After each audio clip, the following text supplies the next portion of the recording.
14th. So, Shannon, how do you see this playing out? We're going to be talking about it again on Monday, Skip. I hate to disappoint you. I don't like to be the bearer of bad news in 2020.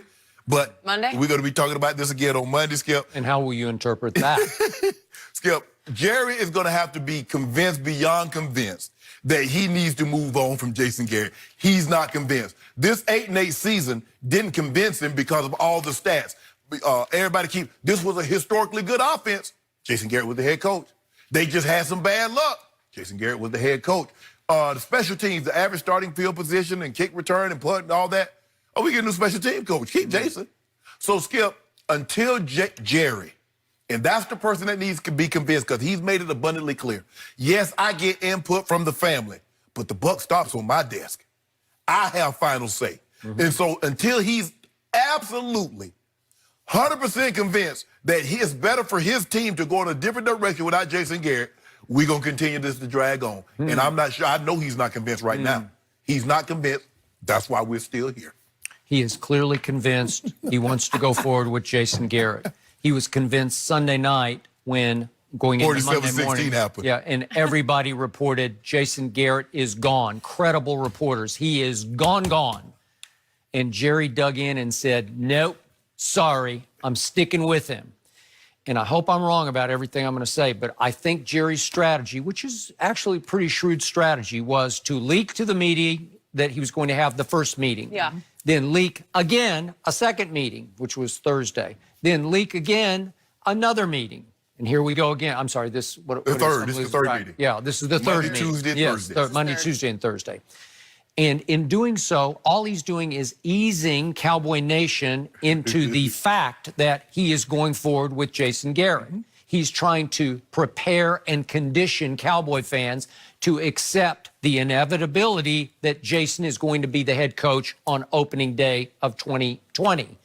And again, I believe he's convinced himself that they did have an historic offense. And Dak did get hurt before the Eagles game. And Jason Garrett is the every other season coach who wins the division and sometimes a playoff game because 2014, 16, 18, he won the division. They collapsed in the middle years and they collapsed this year. But wait, 2020 is an even year. It's time for Jason to win another division. And Jerry is very comfortable with Jason, as we've discussed to death. Family member-esque. Yeah. And obviously, for me, Jason Garrett should have been gone after 2012. So it's been 7 years of me saying, it's over, it's over. No, it's not over. And then they somehow, Dak falls out of heaven along with Zeke, and they win a division, and he stays afloat. And Jerry finally got to the point where you're coaching for your quote-unquote football life this year because you're on a one-year deal.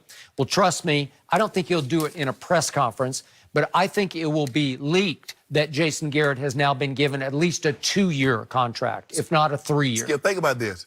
Freddie K. Key didn't work after the game. Jason Key still work here this Thursday. Freddie K. couldn't even get back into the building after the game. Shouldn't laugh. I know.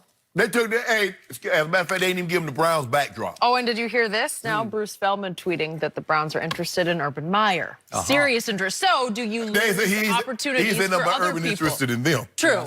Jerry doesn't need another head coach. He's got one. That's what he thinks.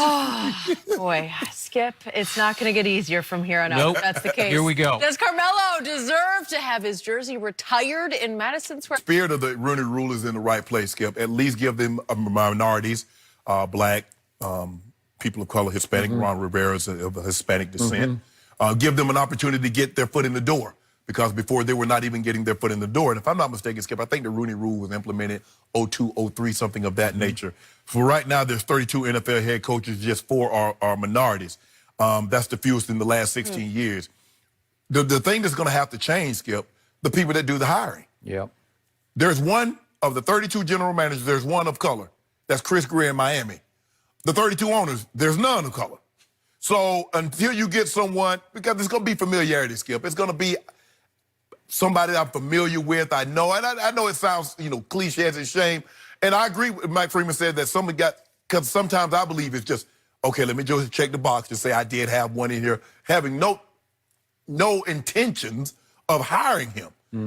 But until you get more African-American or minorities of color in the general manager position, and until we can get Robert Smith and Oprah and Jay-Z to buy a club, Skip, Skip, how do you tell a man that's worth $10 billion who the hell to hire? I mean, I get it.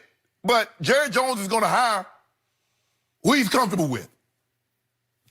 Shad Khan and all these owners, they're going to hire who they're comfortable with. Skip, I'm sorry. I wish I can give you a better explanation. But it comes down to that's what it is. They're going to hire somebody that they're comfortable with. And guys are not getting in the position that they can have influence. They're one general manager. So quick question. Yes. Why do so many white NBA owners hire men of color to coach their basketball teams, which they might or might not be socially comfortable Skip, with? I have no idea. But if you look at it, Skip, you look at how many the NBA is like predominantly African Americans, and they have a lot of black coaches. But if you look at the entertainment, you look at the entertainment at the All-Star game for NBA, and look at the entertainment for the Super Bowl. I know. It's totally different. You got me. And the thing is, Skip, and I'm like, hold on. How you gonna have 70% African Americans play the game, but what, 10%, 5% coaching? Yeah. What's wrong with that picture, Skip? It's just that maybe the NBA owners are more forward thinking. Maybe the players have more power. I don't know what it is, Skip, but there's something, I mean, 4 of 32. What's that, 8%? My math correct? 12. 12%.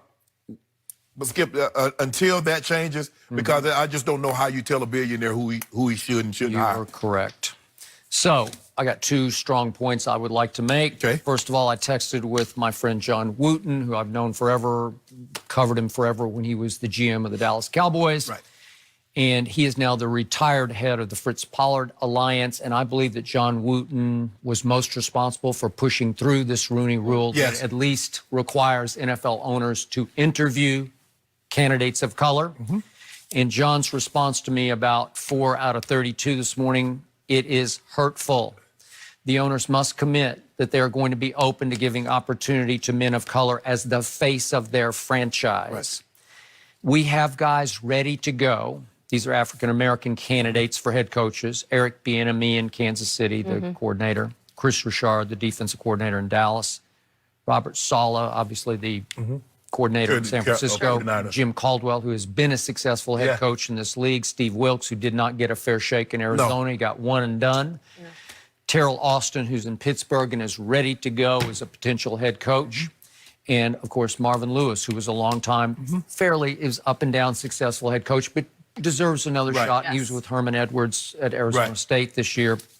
And John Wooten concludes in his text to me, only one GM is heartbreaking, because that's the bottom line to this. It's just one GM. Right. So now the flip side of this, the only silver lining is the annual report from the Institute of Diversity and Ethics in Sport, in which they grade the NFL on its head coaches and its assistant coach hiring. They give this year's head coach hiring a D+. This is for this past year. Right. And assistant coach hiring, they give the NFL an A+. Ooh, D+ for head coaches, A+ for assistants. So they're in the pipeline, as they say, right? They're coming up. But these owners, they have sheepthink to them, and they want the next it thing. And so they're looking at who's successful as a black head coach right now. Well, Brian Flores was coming alive, man. They were coming on. Yeah, he's building something in Miami. They went 5-4 to finish, right? And they did beat those Eagles, and they went up to Belichick and beat Belichick, right? But, Skip, what do they want? They want hotshot young offensive minds. Okay. They want the Lincoln Rileys. Sure. They want the Josh McDaniels, the Sean. Okay, who's the next? But most of the head coaches, Skip, they come from what side of the ball? Yeah, Mike Tomlin, but Mike Tomlin went 8-8 this year. Anthony Lynn, who you played with, he went 5-11 this year. So they're not saying, I need another Tomlin. Not now, not at this point. That happened before, right? So this is the one that baffles me.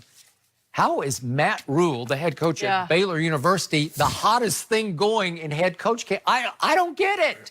Matt Rule, what are you talking about? It's like crazy. It's like when somebody puts your name out there, it'll catch fire. It just goes crazy.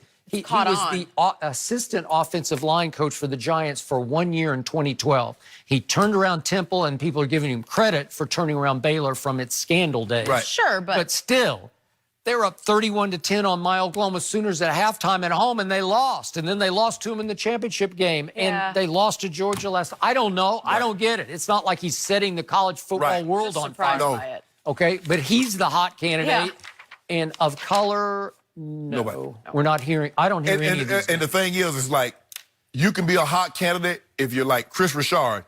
But if you have an off year, you're off the radar. Ain't nobody talking about you see what he did? He did get an interview with the Giants. Yeah.